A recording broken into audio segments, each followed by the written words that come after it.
ছিলি আজকে তোর অবস্থা এমন কেন? বন্ধু, ইন্টারে তো তুই আর আমি একসাথে পরীক্ষা দিছিলাম। তুই তো পরীক্ষা শেষ করে ঢাকায় চলে গেলি, আর আমি যখনই ঢাকা যেতে চাইছি তখনই হঠাৎ করে আমার আব্বু মারা গেছে। এর জন্য আর আমার ঢাকা যাওয়া হলো না। তারপরে আর কি সংসারে হাল ধরে ফেললাম, লেখাপড়া তো আর করা হইলো না।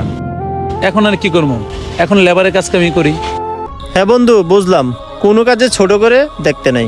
আজকে আমি পড়াশোনা করছি, আমি একটু ভালো জায়গায় আসছি। আজকে তুই পড়াশোনা করতে পারস নাই, তুই এখানে আসছস, সব উপর আল্লাহর খেলা। যাই হোক বন্ধু, সব মিলে আমিও সুখী আছি আলহামদুলিল্লাহ। কি করবো, আজকে পরিস্থিতি এই জায়গায় নিয়ে আসছে। বন্ধু, আল্লাহ পাকের ইচ্ছায় আমিও অনেক ভালো আছি।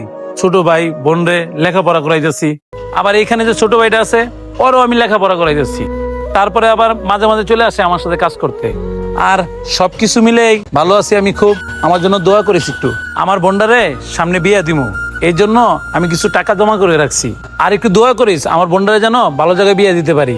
আরে তোর বোন মানে আমার বোন, তোর এসব নিয়ে টেনশন করতে হবে না। তোর বোনের সম্পূর্ণ বিয়ের খরচ আমি দিব। অনেকদিন পর তোর সাথে দেখা হয়েছে। আচ্ছা ঠিক আছে, চল আজকে ঘুরতে যাব। না না বন্ধু, আমার অনেক কাজ আছে। আরে চল, আজকে কলেজ লাইফে চলে যাব, তোরে নিয়ে ঘুরতে যাব।